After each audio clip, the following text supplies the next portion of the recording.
So if we set this, here, I am reading, and you can see me. That might be the best we can do. Yeah, I don't know why it's not.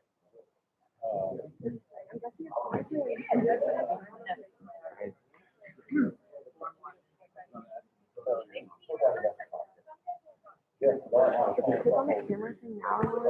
It's It says this doesn't have. you don't have access to this feature.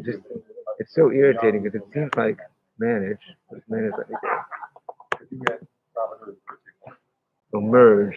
You don't have access to this feature. How about that? So it was my birthday party. Collapse menu. Stream webcam.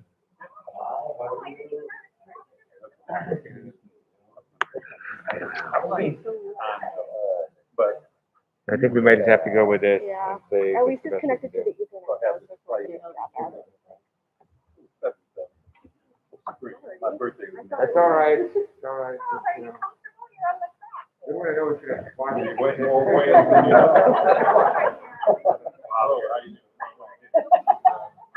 I need things, man. Like that. How are you?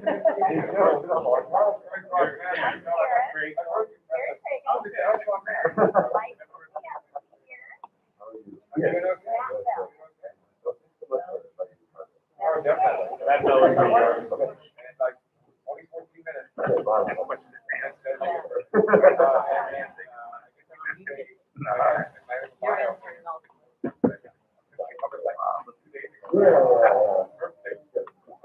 Right. I left with my little car.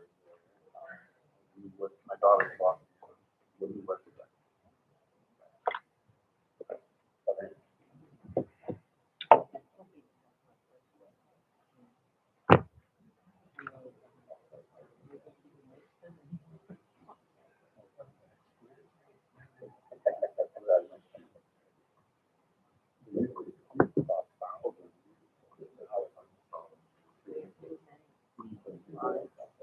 Yes, I know. T-minus 2 minutes. Really? You're not going to get up and go? Well, I don't know. You were getting here was like, I was coming from.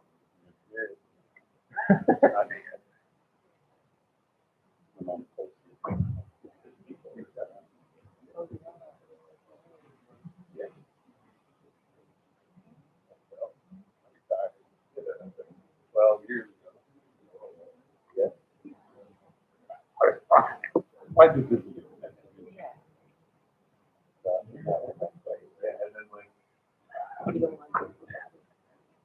Well, with the position of the one.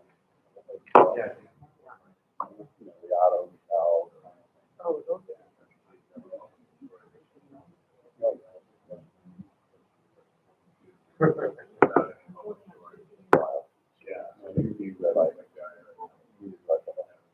I'm on a glide path to retirement.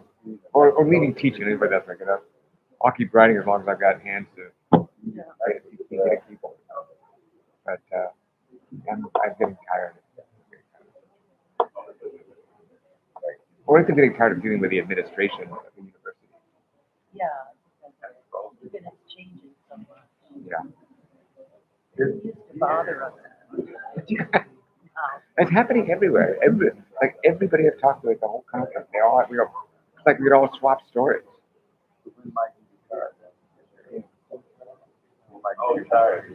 By the time I retire, it's like it'll be somebody else. What's that? No, but when Mike is Oh, 3 years. 3 years. So I gotta a little more time to figure it out. But you know, it's just moving on to whatever comes next. Look at the end. What's next? Something called phase. Yeah. Only we spell it F-A-Z. How about unphased retirement? Hello. Okay. All right, everybody, I'm going to get started because it is time. That's wonderful. It's such a good. You always call me.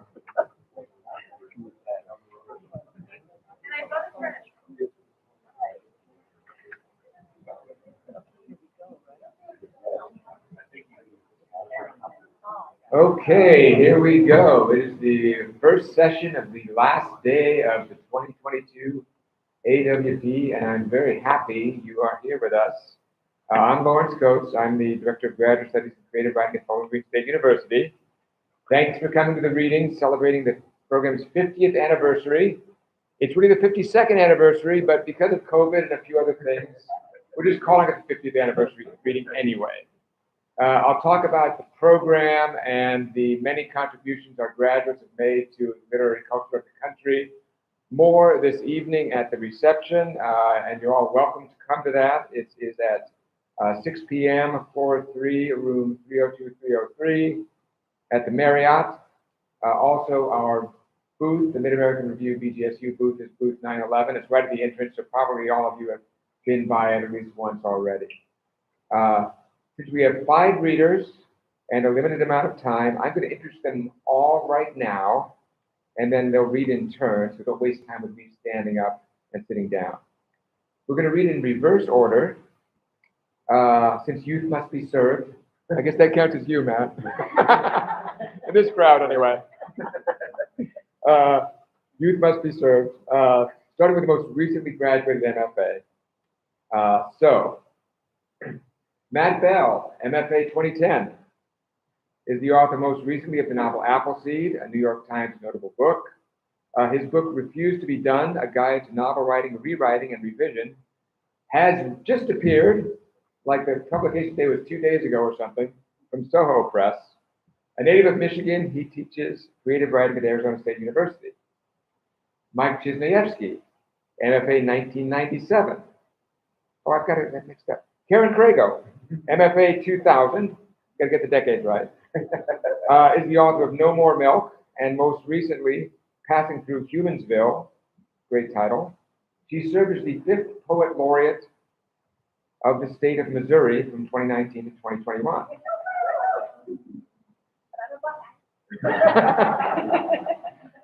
Mike Cisniewski, MFA 1997, is the author of 3 collections of stories, most recently, I Will Love You for the Rest of My Life, Breakup Stories. Another great title. He's a 2010 recipient of the NEA Fellowship of Prose. He teaches at Missouri State University, where he serves as editor of Moon City Review. Charles Fort, MFA 1977 in the fall, is the author of 6 books of poetry and 10 chapbooks, most recently, We Did Not Fear the Father, New and Selected Poems. His work appears in 42 anthologies, including Best American Poetry 2001, 2003, and 2016. Fort is Emeritus Distinguished University Professor at the University of Nebraska at Kearney and founder of the Wendy Fort Foundation Theater of Fine Arts. His forthcoming novel is entitled The Last Black Hippie in Connecticut. Okay, great titles all across the board here. Carolyn Forche, MFA 1975, is the author of a number of books of poetry, most recently In the Lateness of the World, and a memoir, What You Have Heard is True. She is also the editor of Against Forgetting 20th Century Poetry of Witness, and the co-editor of Poetry of Witness, The Tradition in English, 1500 to 2001. She is director of the Lannan Center for Poetry and Poetics and holds the Lannan Chair in Poetry at Georgetown University in Washington, D.C. So a round of applause for everybody coming, and Matt will start us off.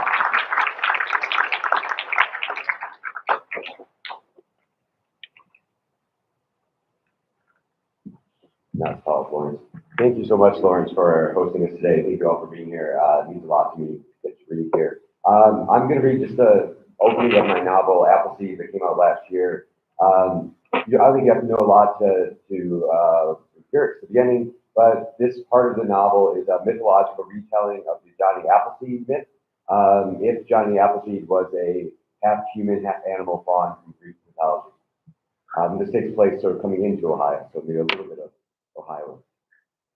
Chapman wakes in the cold, in the dark, in the wet pre-dawn slush to the sound of his brother, Nathaniel, already up and tending to the sputtering ashes of last night's fire, cursing and shivering, huddled beneath his only blanket.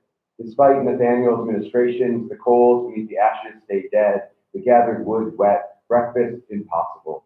Shelling himself out from his bedroll, Chapman rises too, offering his brother a grunted good morning before stamping his cloven hooves against the frigid ground, trying to quicken blood, sluggish with sleep.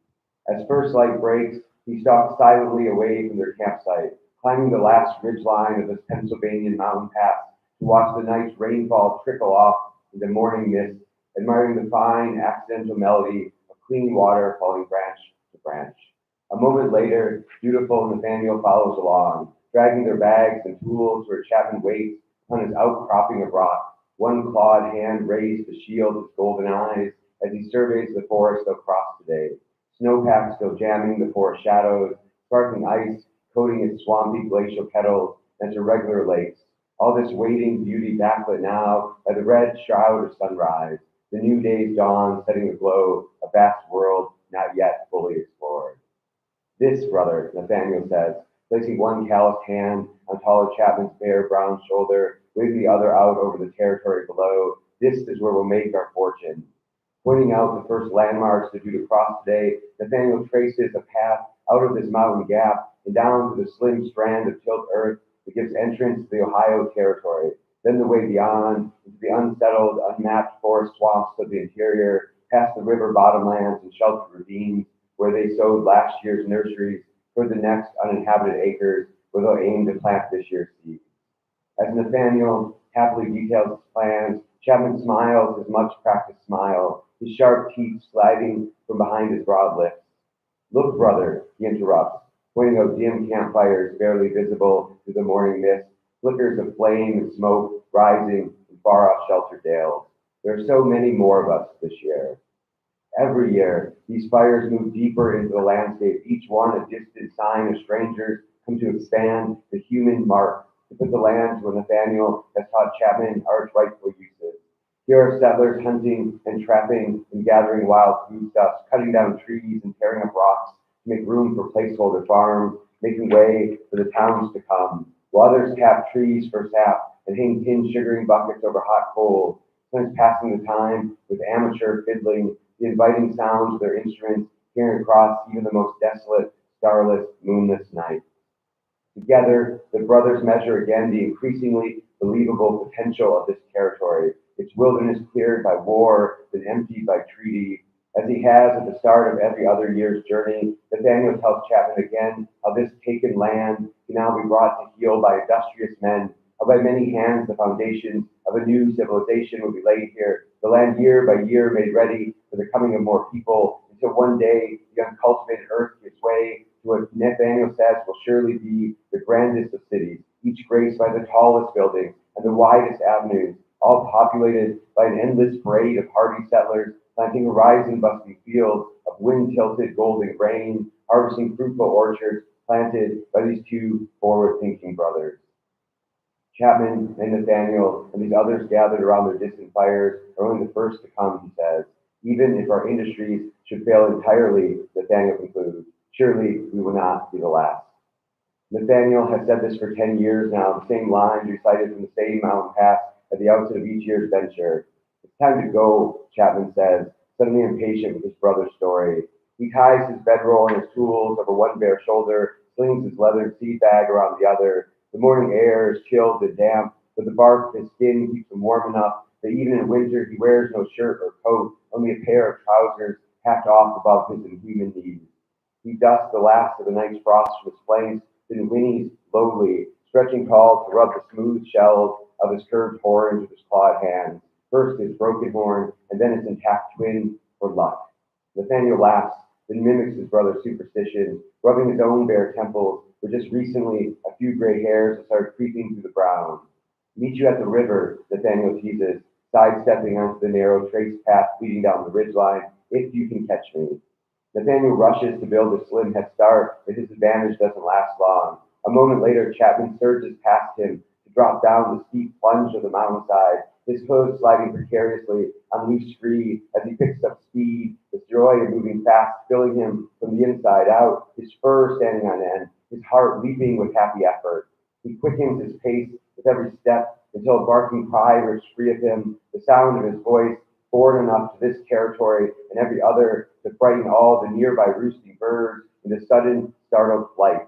the gray sky filling with their black silhouettes. Their many cries during the whooping of this one fawn returned at last to wildest lands. Wherever Chapman ventures next, there waits some unnamed waterway or unexplored meadow, some ridge never described, never made anyone's landmark. Or so Chapman once believed, come late to this landscape cleared of its most recent inhabitants. Now he just as frequently exits untouched woods to find newly planted lands, the forest brambles burned back, its glacier-spilled stones stacked into makeshift garden walls, so many trees felled to make rough-sawn boards, boards nailed into unsound houses, held upright by mortar and tar and hope. New construction makes Chapman nervous, long in habitation doubly so. From the youngest days, he could follow a wooded trail, haphazardly stamped flat, but couldn't abide a road cleared by men with picks and shovels and mules. He could skirt the edges of farms, but couldn't cross their fenced-in fields without his skin aching with hives, his bones burning in their sockets. Only after Nathaniel hit on the idea of planting frontier orchards did Chapman begin to better acculturate himself, their nurseries tucked amid their wilder cousins, easing his flesh to the idea of the domesticated. Nathaniel stands of apple trees, wild enough for Chapman to pass among them, as long as the trees are planted from seed and never grafted. By midday, he reaches the river he seeks, the sun emerging over its clear, fast course, its waterline raised by snowmelt and spring rains. He squats over his hooves to scan the sparkling water for signs of trout coming up to feed on the gathering insects, hungry for their pleasurable slap and splash, then picks a tick from his fur, squeezing the pin of his head with clawed fingers, the pressure not enough to kill it, but certainly to make it release. Waiting for Nathaniel, Chapman swings his bag around his bare frame, rested above his bony knees. He pulls it open, even though he shouldn't. The seeds inside could dry out despite the moist pumice and pulp. And then he plunges his head into the bag's opening, breathes deep the wet ferment inside. Around him are 1,000 fresher scents, all the territories, perfumes and poisons, promises and provocations, but Chapman's favorite is the one he carries lashed to his chest, kept contained within his satchel. Not the attractive smell of apples ready to be picked, not the smell becoming taste of an apple bitten, but this rotten, stinking hope, the intoxicating promise of what next. The tree, the tree, the tree. Taste and smell are almost the same sense, even in memory, even in dream. With his face buried in the leather bag, Chapman imagines the taste smell of the apple of the tree he tells himself it's possible to plant, to grow, to harvest one glowing apple from. One apple, all he'll need to change his life. Let Nathaniel make his fortune if he can. All Chapman wants is one particular apple. Thank you very much.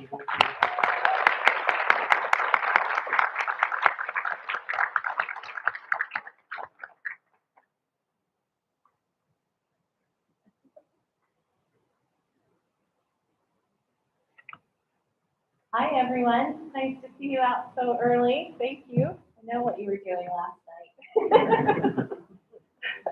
night. In this room is the person who taught me to write poems.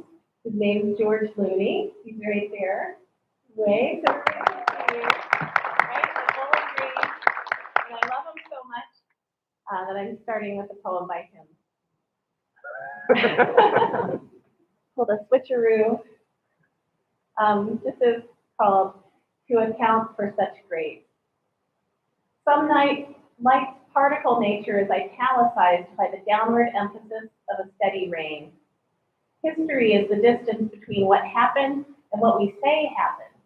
A woman without an umbrella is a frail shadow hunched over a small flame flickering between her palms in a shallow alcove, the only light the flame cupped in her hand, and a 60-watt bulb somewhere behind her in the niche she's found that almost keeps her out of the frenzied rain.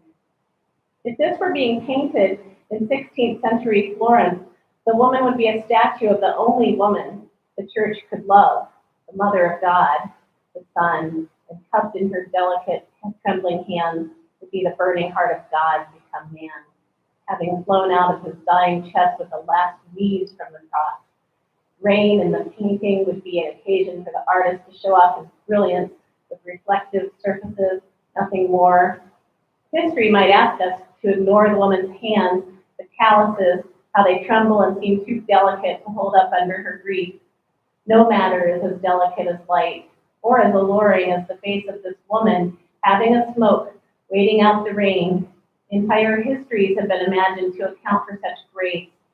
Music has transformed the human voice to make possible even a vague hint of the delicacy of this woman's fragrant hands, moist with mist, reflecting light in ways a Renaissance master would have bowed down to, envious wrath. That's that guy. Also, what year were you, George? Sorry? What year were you? Oh God, what year was that? 1984. But I'm Karen Crago. I'm pleased to see you today. I have a collection I just finished and kind of circulating, and they're all about grief. I've lost two people in the closest succession. My ex-husband, who is also my very best friend, and my mother. So I'm thinking a lot about grief. I'm going to depress you. The customs of grief. Because I've spent some time there, someone asked me today about grief and its customs.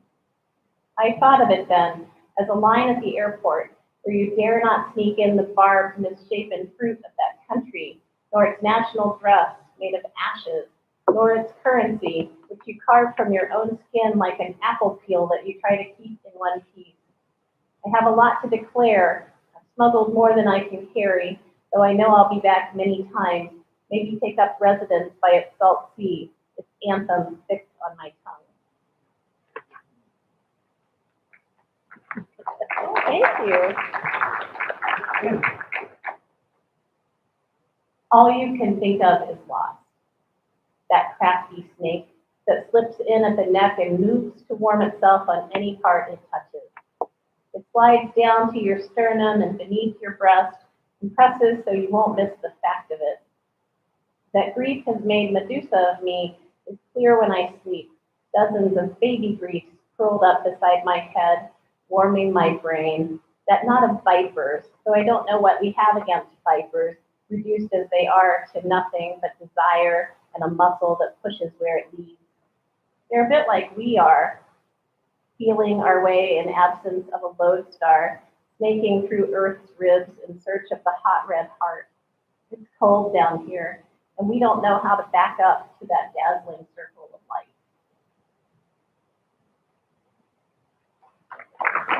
Thank you. Yeah, that's not necessary. This one, I don't know, here. Congress, winter session. As the distinguished gentlewoman from the state of grief, I would like to take the floor. I've always disliked snowball fights, beauty turned hard to smack you in the cheek, a part you had no choice but to leave exposed.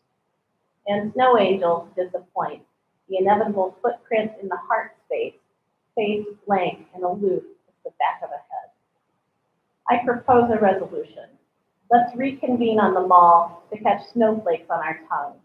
Let them freeze just a little so our numbness will free us to be gentle, to be quiet enough to hear munitions and scraps of angels falling all around us. So grief. I don't mean to depress you in the morning. I actually wrote some very funny poems about grief. Because I just explored it, I just turned it all around. But I don't have any of those for you. I'll bring the funny.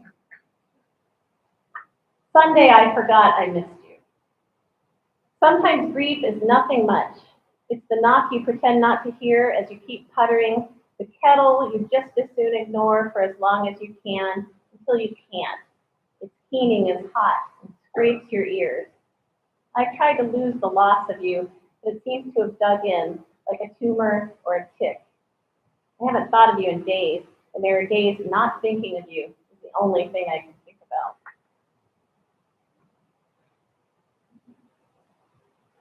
This one's cleverly titled Grief.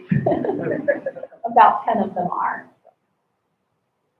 Don't worry, I still move through the world. At first, I doubted I could stir, could raise myself up on an elbow to sip a bit of broth. But I'm fine. I go to the store, read the back of the cereal box, notice each time the furnace kicks on. What I mean is, I take things in. Just today, I saw where some species of bat hibernate through the cold, but others migrate. That's right, you figure you're looking at birds in flight, but they're so much darker, so much more upside down.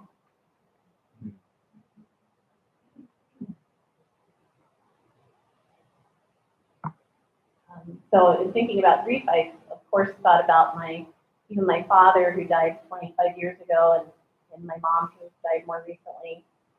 And so this is sort of a memory from childhood. Think of an image from memory. Make it one from before your eyes went soft, before a dip in your cornea made stars of the light. But once, when I was camping, warned to be careful with food, I threw a hot dog under my chair and waited, hoping bear, maybe, but not skunk. Its slow and fearless amble, its spade face, came right up to me, moseyed between my feet and settled in to dine. Something easy for once, table set just for her. But I'm seeing the faces of my parents as they stared from their tent, and they are clear as a photograph, their alarm mixed with wonder, something wholly present. My father breathing, don't move, as if I would, as if I didn't want to stay right there, breathless for always. This has nothing to do with grief. Tom Brady returns to Foxborough October 3rd, 2021, and he just keeps returning. The quarterback, antique at 44, is 8 years my junior. He says, you still have all the things that you've had, plus you just keep adding. Every day I climb the stairs, hold a little tighter to the rail. I'm trying to let go. My pack is filled with stones, some as small as sand, and I remember where I gathered each one. I thought I had the back for this. I still have all I've ever had, plus I just keep adding. Lean in, not to fall back and flounder. Stadium hush as it waits to see if I'll rise. Like old Tom. Mike and I, he's my husband. I also took a class from him because I had a little crush on him. Yeah, Bowling Green, but it was all very innocent. But it was an undergrad class that I totally didn't need, but I took it anyway. He was a very good teacher, but I'm not reading one of his stories. Forget it. We have possums that come to the back door, and he calls them yard kitties and puts out food for the yard kitties. Here, kitty, kitty. The possums on the deck seem more like ours than the 2 cats we adopted who hide in the basement rafters. We have no say in who takes us up on the charity we space out in a line to end with a bit in the palm. Maybe nothing will come, not the cats who hiss and run, nor the wild ones who snuffle forth wedges of nose to sniff out the worth of our leaving. There we sit, still in the dark, milk arrayed in saucers. Every warm thing seems to inch our way, then spies us and leaps and runs. We have little say in who ends up loving us, despite the care by which we offer our scraps, or that voice, high and keening, to show we mean no harm.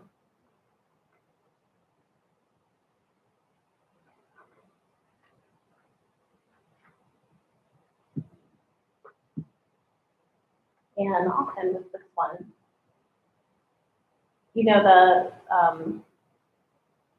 song of, I think the bard Al is, who cooks for you? So this is called Who Cooks for You? Bard. I thought I said bard, but it's bard. I didn't mean barn. I said bard. Who cooks for you?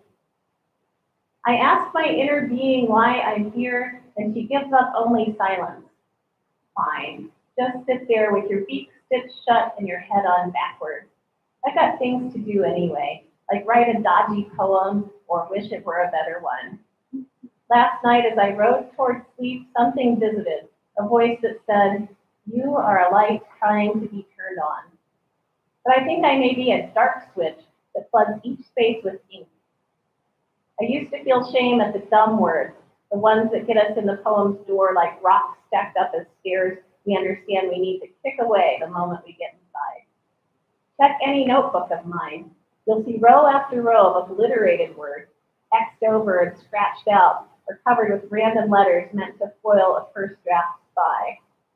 You'll never know my mom was here, or what I said I feel. My mom used to say I am too sensitive, but I think I have her on a technicality. Sensing is not the same as making shit up. I feel like the world doesn't want me to know what it's up to. I'm on to you, world. This morning, you gave me a barred owl in the hour before light. But when I tried to share it with my son, it clammed up. No one cooks for him, it turns out, but to the east, a little egg tried foolishly hard to break.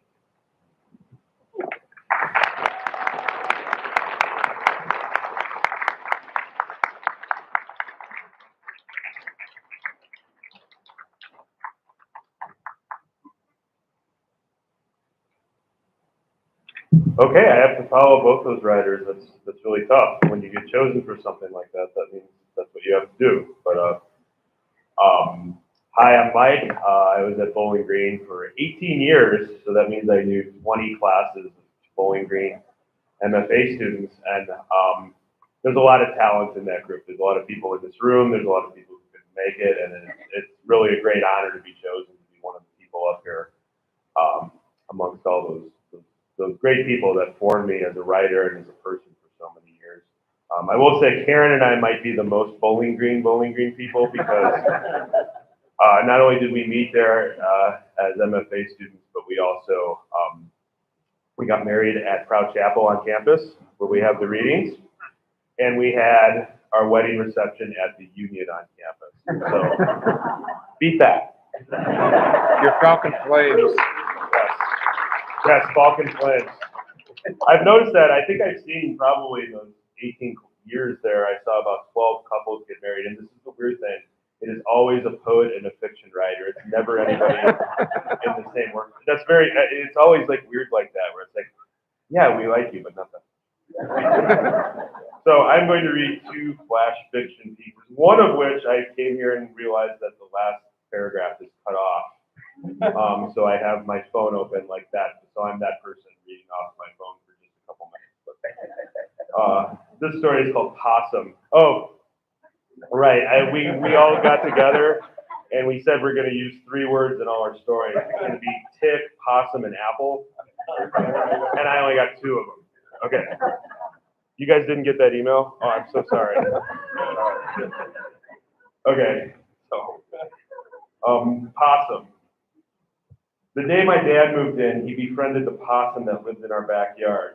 After he unpacked, he sat on the back deck while Marla and I watched TV, one fuck too many for his sensitive ears. Bedtime, I found Dad in a patio chair on a possum the size of a lunchbox cradled in his lap. He said the possum's name was Benjamin. He asked if he could keep him. Mom had just died. Dad said he would feed his possum, play with it, pay for inoculations. There was a kiosk at Walmart where you could get a tag made.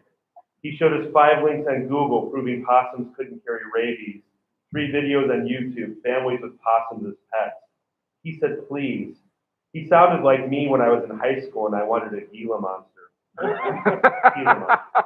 He told me no Gila monster. I told him no possum. Dad kept on us. He kept his nights in the yard, petting Benjamin, feeding him table scraps, talking baby talk. He said Benjamin lived under the bricks we had piled behind the shed. Benjamin ate a lot of ticks, Dad claimed. It was going to get cold soon, he hinted. We wouldn't budge. One day, Marla called me at work. She'd come home early, a gas leak at her office.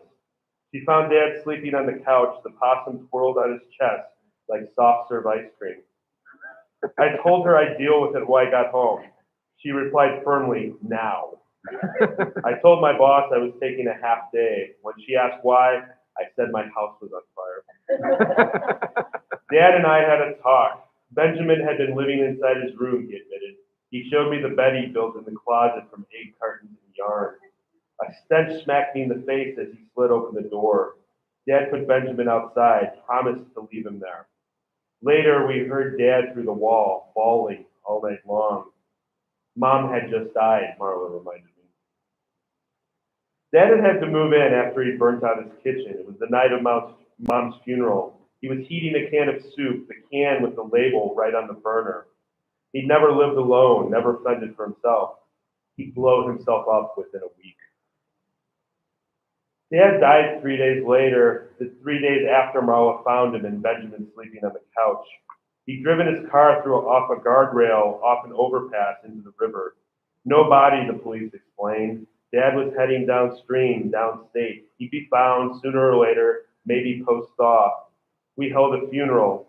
A picture of Dad and Mom sitting on their front stoop, rested on an easel in the place of a coffin. The mortician donated the time, no body to prepare, just use of the power for the wake. He considered it a 2-for-1 deal after we'd spent so much on Mom. He expressed genuine sorrow.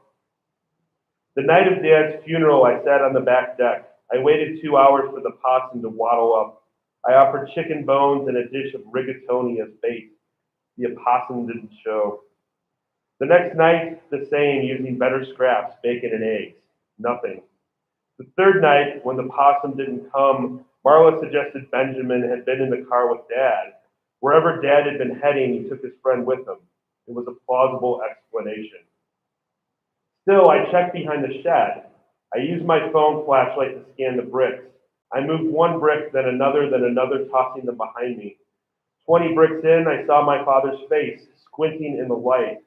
There was a hole in the ground, a big one, sleeping bags lining the bottom. I moved more bricks and helped my father out of the burrow.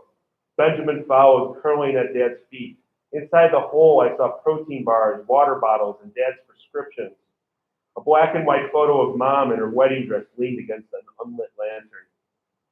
Dad looked well, considering, but smelled like his closet. You were dead, I said. That was upsetting. Dad said, sorry. Mom's not in there too, is she? He shook his head. He began to cry, and I joined him. I ushered Dad back towards the house. He carried Benjamin in his arms. When Marla protested, I'd explained that my mom had just died. It was true, she had.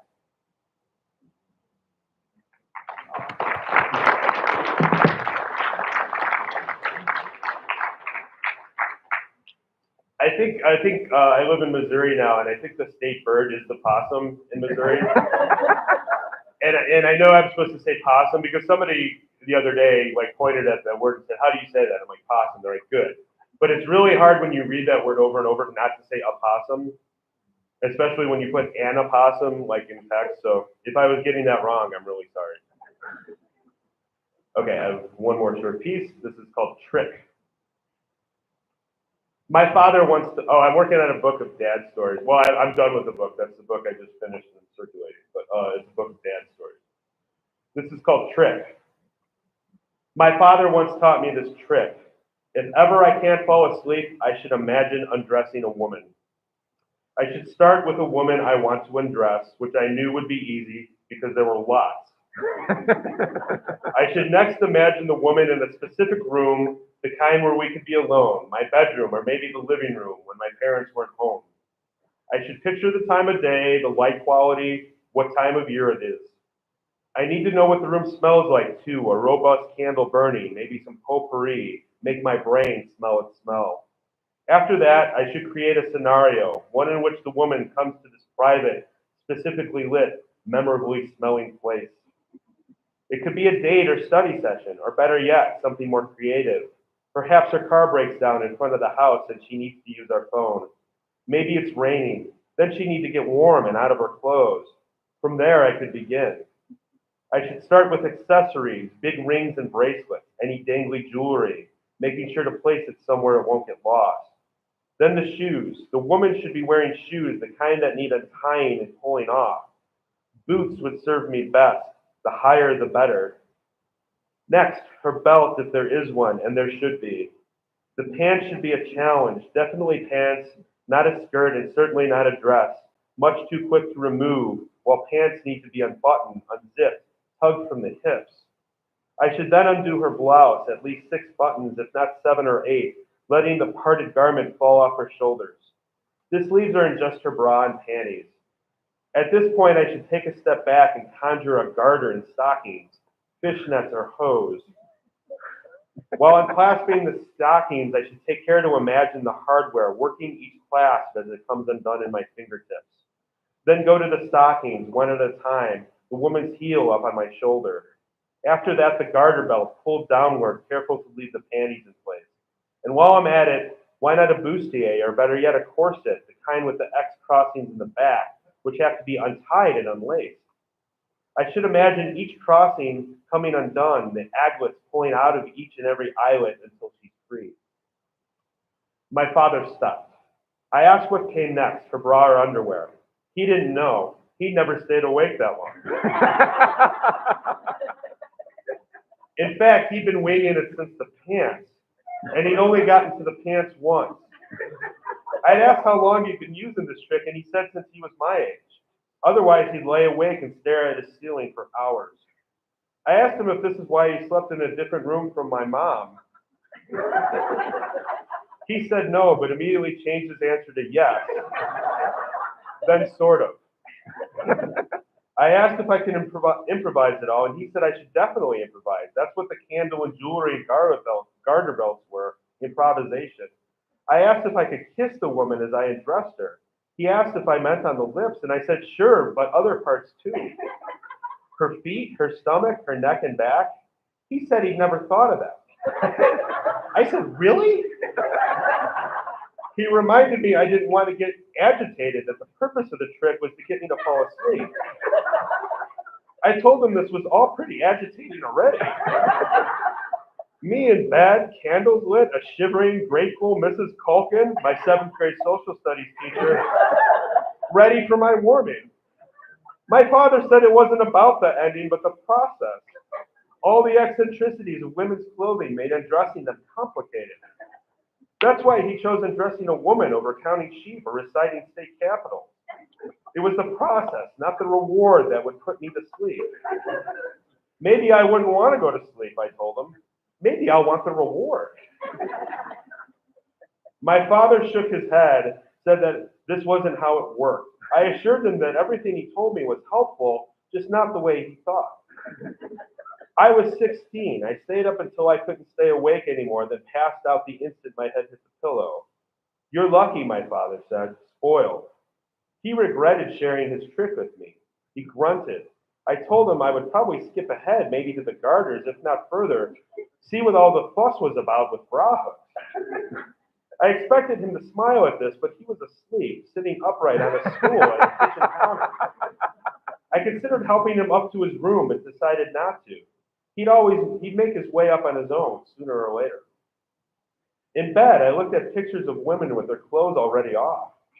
I couldn't help but think of my father down there. He could fall off the stool, hit his head, bleed out.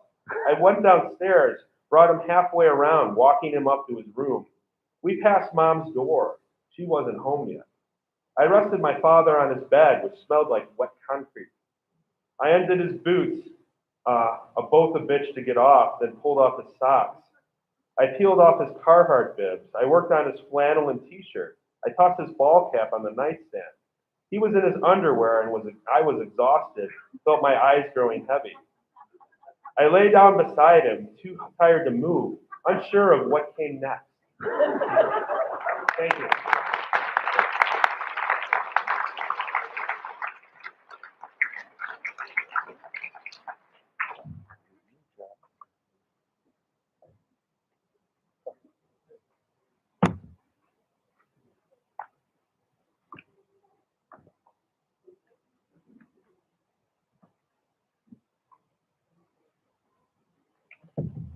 Thank you, dear friends all. The first poem I'm reading is about my father. He was the title poem I knew and selected. I have another poem about him he knew about, the worker. He was a barber from 9 to 5 for 40 years. He worked on the night shift in the factory making ball bearings for 40 years. Old school. And He worked in what is now called brownfields and ghost factories strewn across America and half the world. We did not fear the father. We did not fear the father as the barber who stood like a general in a white jacket with a green visor cap. For 6 long days, he held a straight razor like a sword until his porcelain chrome chariot became a down-home chair. The crop-eared son learned to see how a working man's day job after the night shift filled the son's small pockets with licorice, filled the offering plate, and paid for the keeper who clipped our grapevines under his own pageant. We did not fear the father as landlord in our 3-story tenement who took charge of 4 apartments and the attic dwellers. We searched each corner of the dirt cellar for a fuse box while he broke out plasterboard upstairs with a sledgehammer. We peeled out paper from wire mesh and read the headline news, a century old, before he lifted us like beds into our bunk beds. We did not fear the father until he entered the tomb of noise for his night job, shaping molten steel into ball bearings as we stared into the barbed grate where he stood before the furnace, sending smoke into the trees. Fear became the 8-hour echo and glow inside his skull, the high-pitched metal scraping our ears as our provider left the factory floor with oil and sawdust inside his mouth and punched out as the fermented daylight burned his eyes. We did not fear the father until he stooped in the dark. He lifted us like, not beds like possums, no, birds, like birds into our bunk bed. There were 7 in our family, brothers and sisters. In one first floor, 1 bath. I sound like a 1883. Prose poem for Claire Fort, my first daughter. This is the first prose poem I ever wrote. Now I have a tetralogy, 4 damn books, well 3. 1 looking for something, which I just found. Book of prose poems and villanelles. When I say villanelles, I wrote 403 of them in the last 10 years. Never again. Even though I'm going to read one. Prose poem for Claire Fort. Winter brings my late wife a child, and your birth arrives with the morning tide like wings alive in the jar. The sunflower seeds and thorns bloom in your hands, Claire, and we walk in the mist and draw circles in the sand. I read your palms like a map, and there are small islands and mountain roads rising in your summer eyes. Is my daughter the dancer, actress, artist, gifted in language or song? I search the form and proper length to write one impossible verse to place into your hand. The unspoken metaphor falls like a meteor into the simple throne of time I built for you. And your birth arrives like the morning tide, like wings alive at the sky. So we had another daughter, and she saw this poem and she said, Dad, where's my poem? So I compromised. I wrote a poem for both of them. And I've never been on the cover of Rolling Stone, but I've been in the back of APR when I was a lad. It looked like high school photograph. So I'm going to read that damn thing. For 2 daughters. This is sort of a variant villanelle. There's no history in their eyes as they tap the lilac drum and birch, roll out the silver necklace into a straight line over the stone and open wound. The light brown yet darker daughter sits on her father's back porch and reads a poem to the brown yet whiter one under his arm. There is no history in their eyes, only the ancestral trick light pulling the cart out of the mud and war with mules and peasants and slaves. There are 1,000 metaphors of father's fortune in their eyes. A hollow star, a broken wheel, caboose, wild horse, wings over a blue pond. Their father's pen replaces the hollow star with a broken wheel and drops a whistle on the train as wild horses graze and stars and wings above the blue pond. There is no history in their eyes, only two daughters in the backyard hidden under the cellar door. This is their evening of metaphor.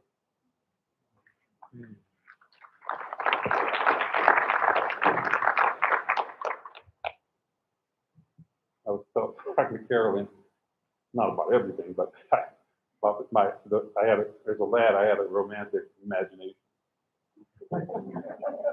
But I haven't given up. This is Valentine. And this is not directed to Carolyn. But every, Valentine. But you never know. When we met, I was half in love with you. You gave me your breath, and I gave you my own. A flask of black whiskey, moon tea, and brewer's yeast. You gave me your breath, and I gave you my own. We walked under the arc of human color, and you held my arms as if you never wanted to let go of this needful, widowed man. When we met, I was half in love with you. You gave me your breath, and I gave you my own. Years writing from the light of my body, I finally sent you my last book of poems. You danced without music or men, as train wheels made the buffalo stampede and jumped their bright hula hoops of desire. When we met, I was half in love with you. You gave me your breath, and I gave you my own. I've never read this early in my life. It's like, there's not enough coffee. I did not choose the time. Pour this over my head, man. AWP chose the time, not me. No, I blame you. I was commissioned long ago to write a poem for a women's conference. A prayer for women. Perhaps born to red clay and thatch made her more than man. A string of pearls would not come alive, nor lengthen her dream. Perhaps for blood, the pale tree of knowledge gave itself to her. The shadows of breast on the cave were for the grace of man. Her children came out of her belly like starfish arms clinging to a round stone. She carried her daughter and she walked her son to the shore. Perhaps she gathered them like falling money in a cracked jar. Perhaps she let them go, drowned them, stood naked before the moon and stars in reunion with the sea.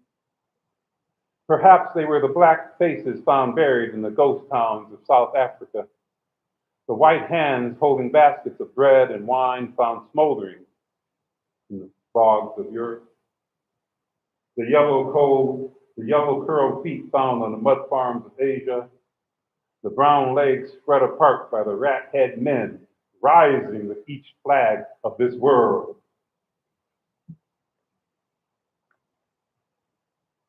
This is the title of my first book, way back when, 1985. And I'm from Connecticut, New England, I'm a Connecticut Yankee, and each small town, you see this town clock. The town clock burning. The clock positions each of us in one square block behind the church. Nothing has counted more, and year after year we march as it tells us to march. This half-sleeping clock falters. Its pendulum craves motion and time. As powder and flame shadow each face, we guard what it tells us to guard. Does this half-stepping helmsman know how a holy war begins? What bell-shaped terror, what moan, what hour we stop when it tells us to stop? This is a clock of boundaries marking its descent as its final seconds pass into history, and without pause, we harm what it tells us to harm.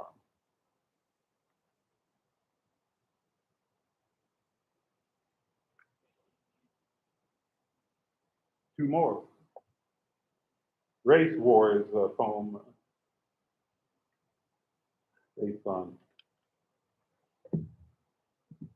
wherever one lives, I suppose.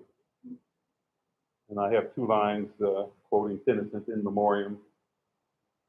We may rise and on stepping stones. Race war. We are carnal sinners blown about forever like hell propers.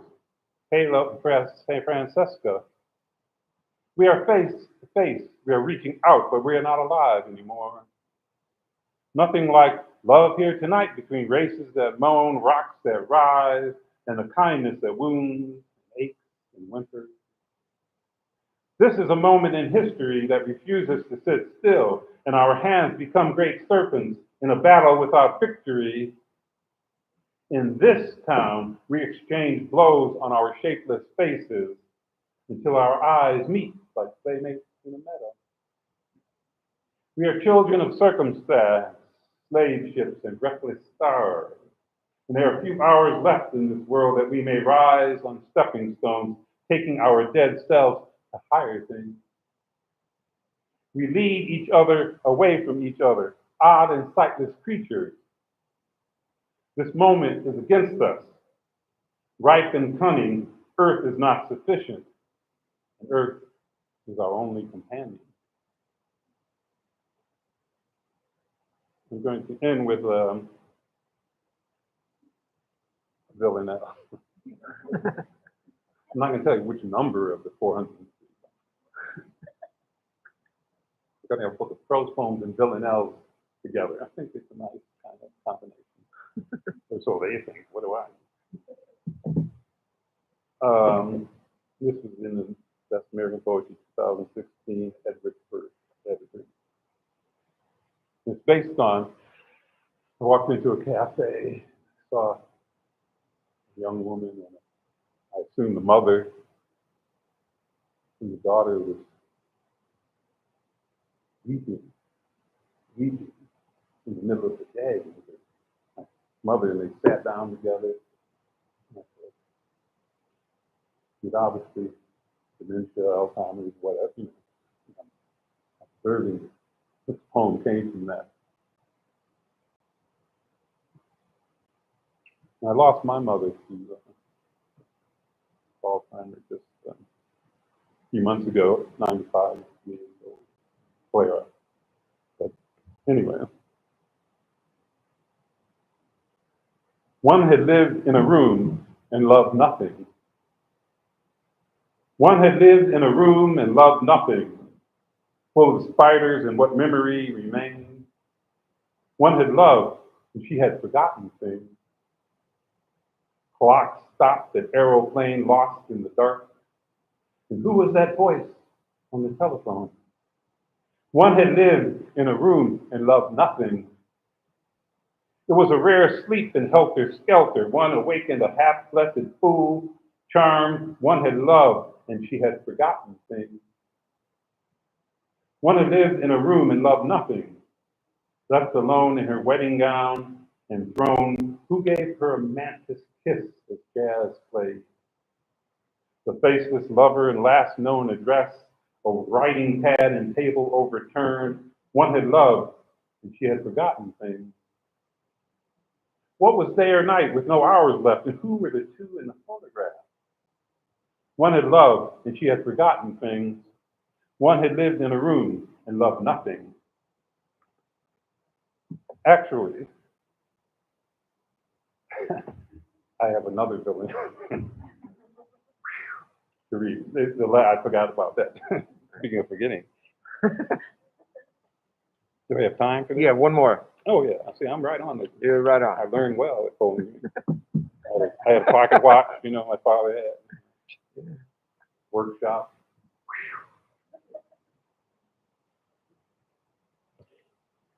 In the Georgia Review. He drank Molotov, Riptide, Moonshine, Rum for Miles Davis. He drank Molotov, Riptide, Moonshine, Rum. Villanelle libretto, half note divine. Swallowed fire and fell in love with cool. He flew to Paris with a Russian Jew, his feathered oracle of desire. He drank Molotov, Riptide, Moonshine, Rum. What kind of blue was lost a century? Tied to a dove's charred wing, canary wild, he swallowed fire and fell in love with cool. He drank Molotov, Riptide, Moonshine, Rum, composer, arranger of the heart's debris. What kind of flower are you? Bitches brew? Swallowed fire and fell in love with cool. Mortal black and blue, wailing lavender, he blew a honey dripper bebop scat. Double bass strings flared above the trees, sweet chariot, bitter quince, ghost ladder. He drank Molotov, Riptide, Moonshine, Rum, swallowed fire, and fell in love with cool. Thank you.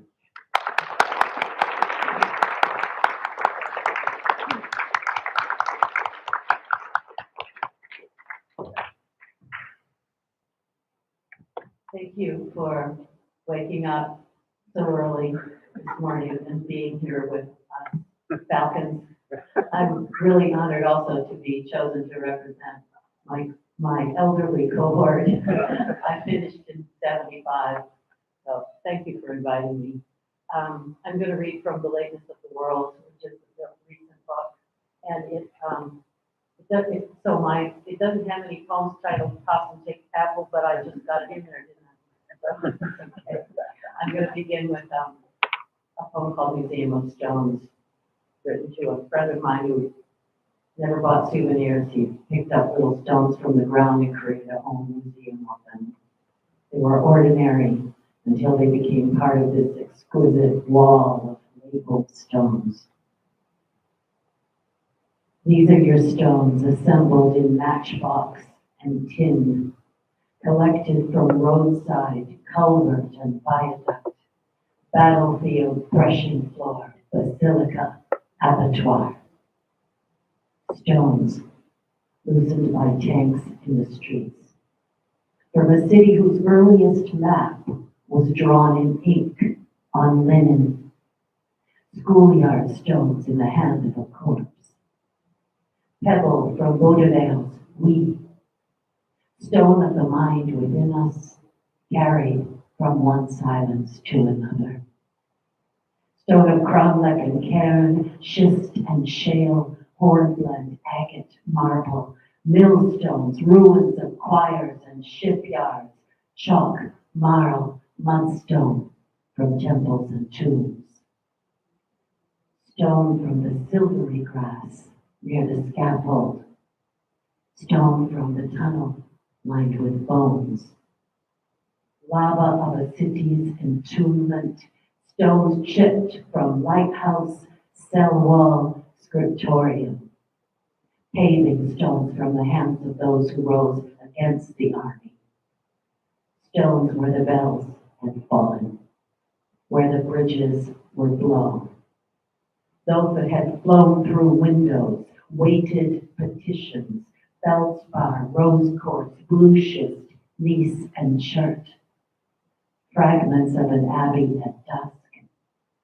Sandstone toe of a Buddha, mortared at Bamiyan.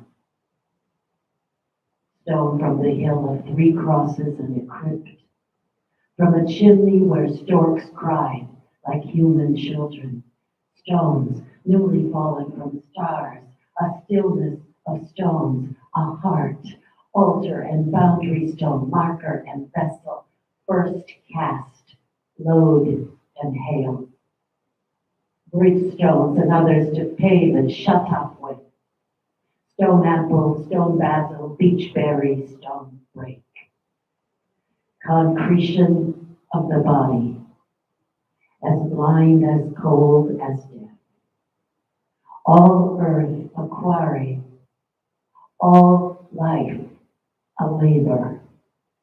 Stone-faced, stone drunk with hope that this assemblage of rubble taken together would become a shrine or holy place, an ossuary, immovable and sacred, like the stone that marked the path of the sun as it entered the human dawn. This one is called Boatman. The Boatman, it was told to me by a Syrian refugee from Homs. I met him in his taxi in Milwaukee. The Boatman. We were 31 souls, he said, in the gray sick of sea, in a cold rubber boat rising and falling in our filth. By morning, this didn't matter. No land was in sight, all were soaked to the bone, living and dead. We could still float, we said, from war to war. What lay behind us but ruins of stone piled on ruins of stone? City called Mother of the Poor, surrounded by fields of cotton and millet. City of jewelers and cloak makers, with the oldest church in Christendom, and the sword of Allah. If anyone remains there now, they would be utterly alone. There is a hotel named for it in Rome, 200 meters from the Piazza di Spagna, where you can have breakfast under the portraits of film stars. There, the staff cannot do enough for you. But I am talking nonsense again, as I have since that night we fetched a child, not ours, from the sea, drifting face down in a life vest, its eyes taken by fish or the birds above us. After that, Aleppo went up in smoke, and Raqqa came under a rain of leaflets warning everyone to go. Leave, yes, but go where?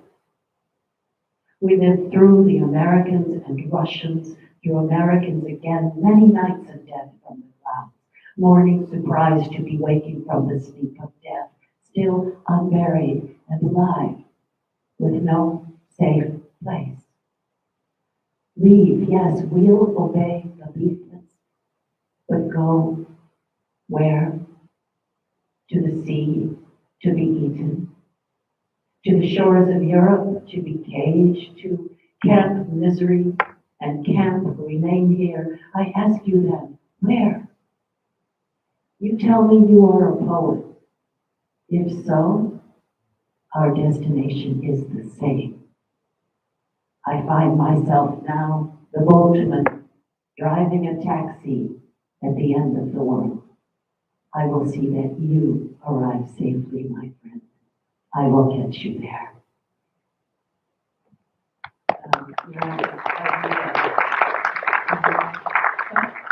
I want to read a poem for Ilya Kaminsky, born in Odessa, Ukraine. We went there together in 2004 when he was quite young. Exile. The city of your childhood rises between steppe and sea, wheat and light, white with the dust of cockle shells, stargazers and bones of pipefish, city of limestone, soft enough to cut with a hatchet, where the sea unfurls and acacias brought by Greeks on their ships turn white in summer. So yes, you remember, this is the city you lost. City of smugglers and violinists, chess players and monkeys, an opera house, a madhouse, a ghost church with wind for its choir, where two things were esteemed, literature and ships, poetry and the sea. If you return now, it will not be as a being visible to others. And when you walk past, it will not be as if a man had passed, but rather as if someone had remembered something long forgotten and wondered why. If you return, your father will be alive to prepare for you his mint cucumber soup and give you the little sweet called bird's milk. And after hours of looking with him for his sandals lost near the sea, you visit again together the amusement park where your ancestors are buried, and then go home to the apartment house built by German prisoners of war, to whom your father gave bread, which you remember surprised you. You take a tram to a stop where it is no longer possible to get off. And he walks with you until he vanishes, still holding in his own your invisible hand. Just because I'm reading that poem, around March 4th, I gave a reading with a group of poets, some of whom were reading from Ukraine, from Lviv and other cities in Ukraine. And I had to write something, I wanted to write something to say to them. And so I wrote the fastest poem I've ever written. It's not a poem, it's just a message. But I wanted to read it to you. And I think it's called If There Is Ink. And it's now been translated already into Ukrainian. And so it's there too. It's just a message. If there is ink for this hour, if there is something to say, to write, that would send the tanks, the convoys and transports into reverse on the roads they have rutted, send them back to the borders they crossed, send them back, and the hours too that have passed since dawn on the 24th day of the second month, send those hours with them. And the enemy soldiers dragging with them their crematorium and the corpses of their fellow soldiers they have left behind, and their own wounded, send them back if there is ink, if there is something to write that would raise the cities from the ruins, the apartment blocks, hospitals, schools, that would put the cities back as they were. I would give everything to fill my pen with it.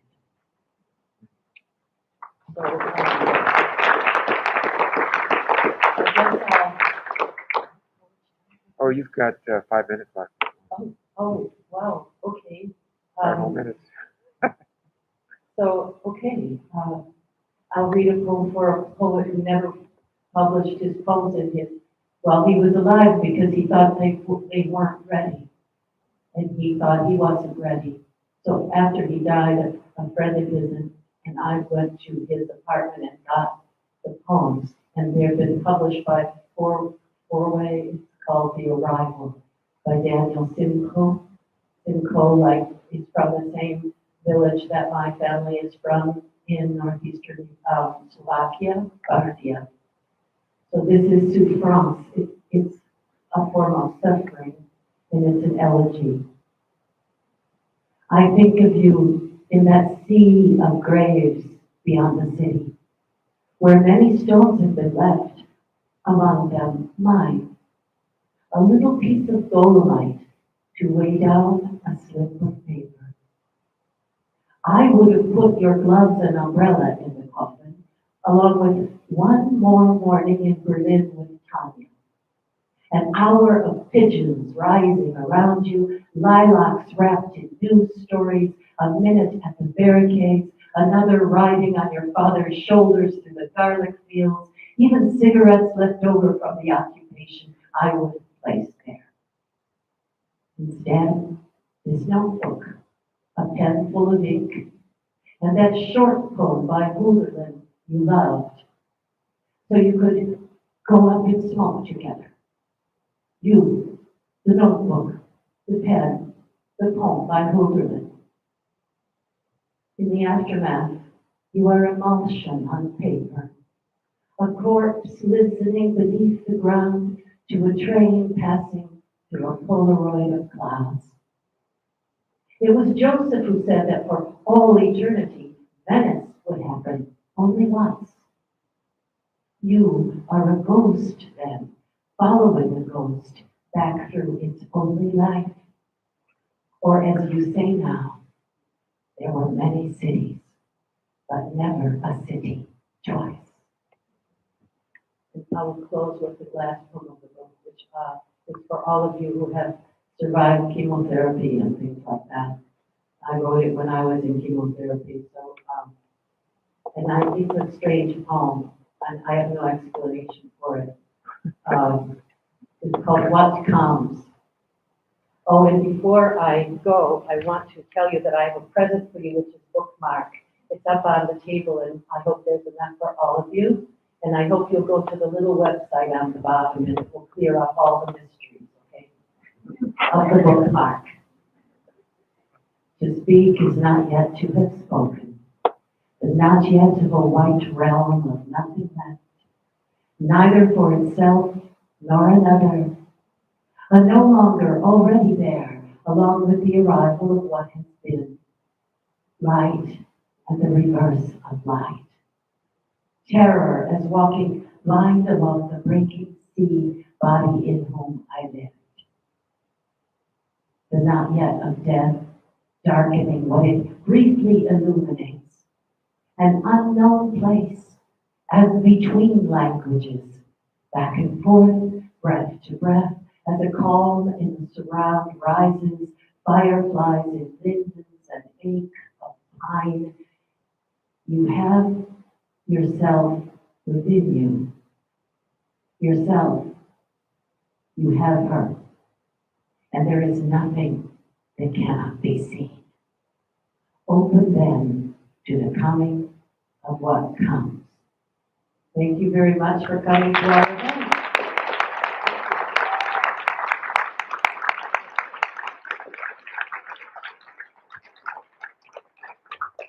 Thanks, everybody. This exceeded my expectations. I will hope to see you at the reception tonight, some of you, and everybody else. Have a great AWP and write well.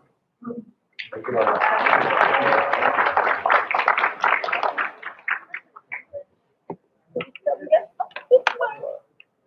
And come get bookmarks.